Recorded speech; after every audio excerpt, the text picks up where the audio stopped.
Po mga kapraps, pupuntahan po natin ngayon ang isang property na for sale dito sa bayan ng Kalawan, Laguna. Ayan lang po ang sementadong kalsada mga kapraps. Tapos ang distansya nito sa main road ay wala pa pong 2 minuto. Napakalapit ng mga kapraps. Pasok na po dito ang sasakyan. Bali ang property na i-offer ko ngayon sa inyo ay isang farm lot. Ito na po mga kapraps yung may kawayan na yan. Yan na po mismo ang property. Tapos gilid lang din po siya ng kalsada. May kalsada pa dito. Ito yung simula ng property mga kapraps yan. Yang may puno ng mangga na yan. Tapos diretso po yan hanggang doon. Diretso po yan hanggang doon mga kapraps. So yan, pasok tayo. Bali ang sukat ng property na i-offer ko sa inyo ngayon ay 2.3 hectares. So dito nga po sa bayan ng Kalawan, Laguna. Dito sa frontage o sa harap ng property may puno ng mangga ito. Tapos yan, marami itong mga tanim mga kapraps. Dito may lansones, may kaimito. Tapos mayroon din mga puno ng kawayan at mayroon pong mga puno ng saging. Okay, pasok tayo mga kapraps. Ikutin natin ang property.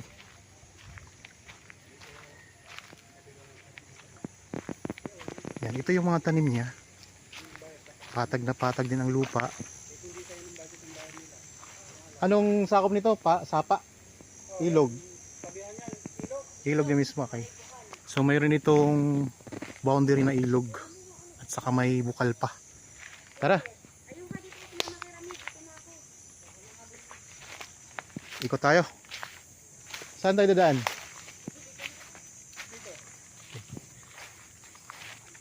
Yan, may mga puno ng kaimito, malaking kaimito. Tapos mga rambutan, may mga kakao.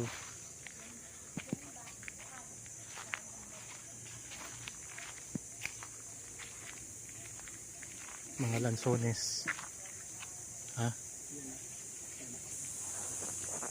Okay, meron itong sakop mga kaprops na 3 bahay. Dito sa loob mismo ng property. So kasama na po yan sa bentahan. Ang dami mga lansones din dito mga kaprops. So ang pinaka boundary niya, yung may mga saging na yan hanggang dito. Hanggang roon yun, sakop pa nga po yung 3 bahay na yan. Yan mga bahay na yan, sakop po yan sa property. Tapos pupunta tayo doon sa may ilog, yung pinaka boundary ng property. Meron ding mga puno ng saging. Tapos dito sa gilid mga kapraps nang dinadaanan natin ay maraming mga halaman. Gagandang mga halaman. Tapos marami ding mga rambutan Daming rambutan mga kapraps. So farm lot ito.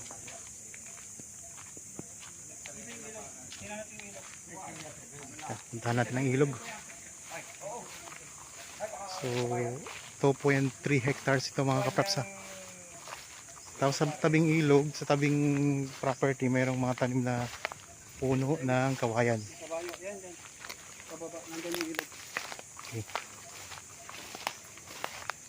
May mga tanim na pandan.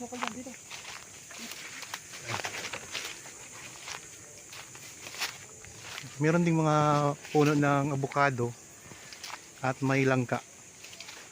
May mga langka. Mga puno ng niyog. So, maraming mga prutas mga kapraps. Ito yung mga puno ng langka. Puno ng langka. Tapos may kawayan dito sa gilid ng ilog. Ito na yung ilog.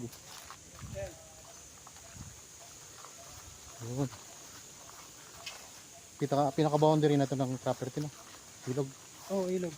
Gilid lang to. Nandun pa. Mahaba pa yung Pero boundary na to. Oh, boundary na. Yung kabila hindi na yan. Okay. So ito na yung pinaka-boundary mga kapraps ng property. Ilog. So mahaba ang nito, ang pinaka naka-front sa ilog. Kasi 2.3 hectares ito. May bukal pa ito. Saan banda yun? Doon. Papupuntahan din natin. Tapos dugtong natin yung bukal. Okay, puntahan natin yung meron pa pala itong sakop na bukal. Ang bukal sakop mismo ng property. Ayun. So mga kapraps, mayroon tayong titingnan ding bukal. Sakop na mismo ng property yun. May mga puno din ng mahogany pala dito. Yan, may mga puno ng mahogany mga kapraps. Mahal po yung mahogany. Ang standard na sukat niyan ay nasa 10,000 daw. 8 hanggang 10,000. Tapos pupuntahan natin yung bukal. May mga santol din pala na tanim. Yan yung mga sakop na bahay. Pwede kayo dito mag-alaga ng iba't ibang alagang hayop. May alagang kabayo.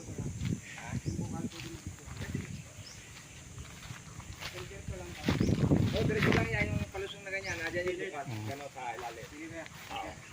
Yan, puntahan natin ang bukal. Dami palang mga rambutan ano. Ang dami rambutan to tsaka lang tulis. Ito kasama to no. Tama ba yan? Mga kaprops, ang dami mga rambutan no. Tapos may santol. Mayroon pa kayong papaya.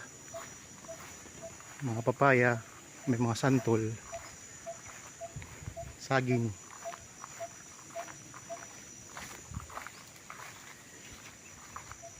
So sa mga interested po sa property, pwede kayong tumawag, mag-text o kaya mag-chat sa contact details na nandyan lang po sa inyong mga screen.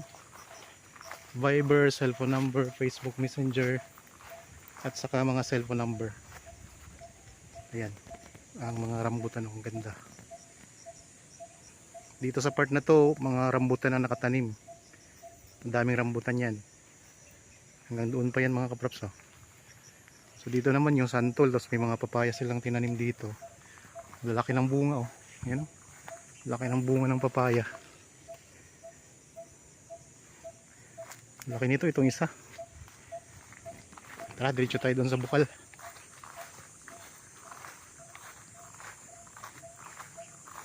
Ang korte ng lupa ay ano siya, rectangle mga kaprops. Parihaba ang sukat, ang korte. Dito marami ding mga, dito naman sa part na ito may mga lansones naman. May mga puno ng saging, maraming puno ng saging yan. Tapos dito may mga lansones. Ayan, daming lansones din dito mga kaprops. Tapos may rambutan din. Yan, mga lansones naman na nakaano dito, nakatumpok-tumpok. Parang tumpok-tumpok ang pagkatanim, ang ganda. Sa kagandahan nga po mga kaprops, tabi kayo ng ilog. Kasi marami tayong mga viewers o kayo mga buyer na naghahanap ng property na katabi mismo ng ilog. Tapos ito may mga kawayan kayo na pwede nyo gamitin para kung sakaling magtayo kayo ng kubo, wala na kayong problema sa kawayan. So ang gagawa na lang babayaran nyo yung mga kawayan, dami.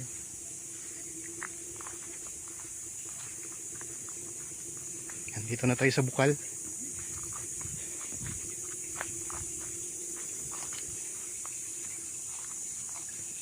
Pre, sobrang lamig. Subukan. Starring ka dito. Ha? Starring ka dito. Sa video.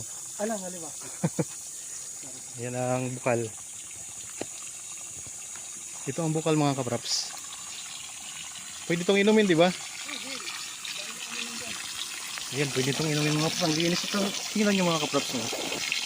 Yung lupa mismo ay merong bukal. Merong tubig na umaagos. Ayan, ano ko lang ha. Ayan. Ganda mga kaprops. So mismong nasa ano, yun o, galing sa lupa yan o. Tapos ito may nilagay silang tubo para kung gustong uminom, yan, mag-igib, hindi na sila mahirapang mag-igib. Napakalinaw pati ng tubig at saka ang lamig o. Ang lamig mga kaprops ng tubig. Ayan, nakakatubaw. Pati yan. Meron din tubig na lumalabas. So, itong bukal na to ay sakop na po sa property. Ayan. So, meron kayong property na katabing ilog, mayroon pang bukal. Tapos, ang daming mga tanim na prutas. So, kung gusto nyo makita ito ng personal, pwede kayong mag-chat o kayo mag-text o kayo tumawag sa details na nandyan sa inyong mga screen mga kaprops. Yan na po ang ilog mismo katabi ng property.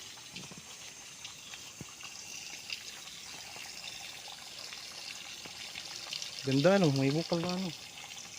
Sige pa natin dito. Tapos ang ganda ng ng tubig nandun mismo sa lupa lumalabas. Hindi mo malaman kung saan nanggagaling. Ba't Kaya lalim ng lupa? ganda mga kapaps dito. Yan dito sa yan yung bukal. So dito ayan ang mga lansones sa taas. Ayan oh. Mga lansones mga kapraps. Rakit tayo ulit dito.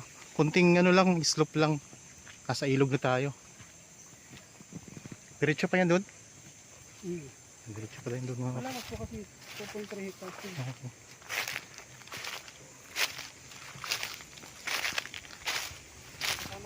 Ang presyo nito mga kapraps ay makikita nyo sa description box at sa title nitong video. So mga sagiang kasama pa yan.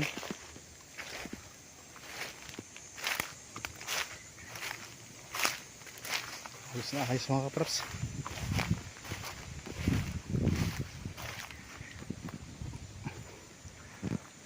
Yung mga nakikita nyo yun mga kapraps, yung mga puno ng niyog, yan na po yun ang pinakadulo ng property.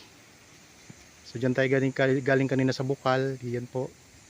So yung mga rambutan natin, ang mga lansones pala. Ayan palang rambutan, tapos ito yung mga lansones. Yan po. Mga masipag pa yan mamunga mga kapraps.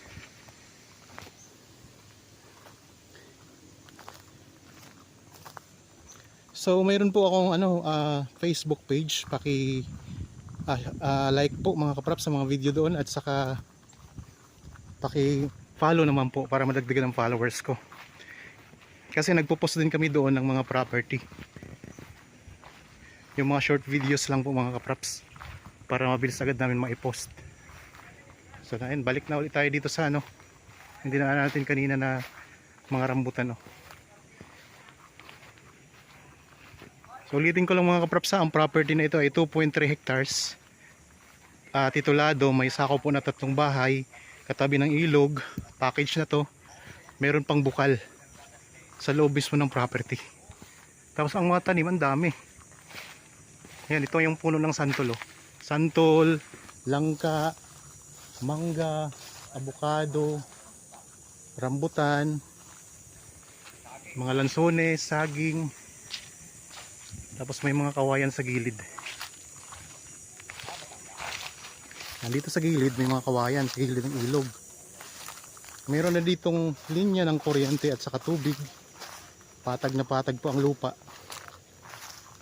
So ang gandang property mga kapaps.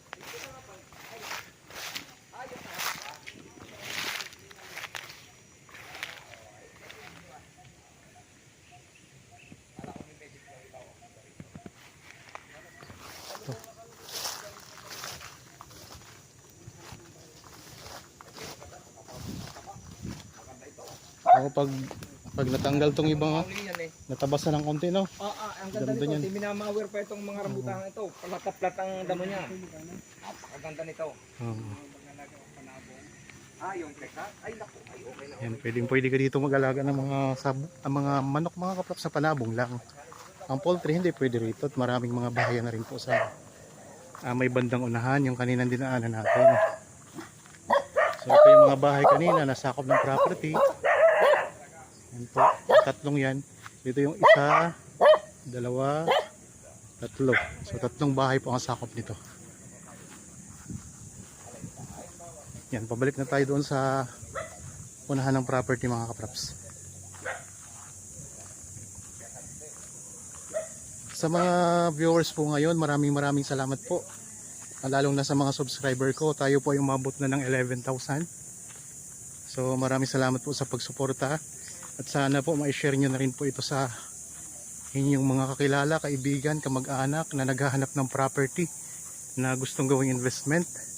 Baka dito po sila makahanap ng mga magugustuhan po nilang gawing maging investment po nila mga kapraps. So, marami tayong available pa dito at ang gagandang property pa.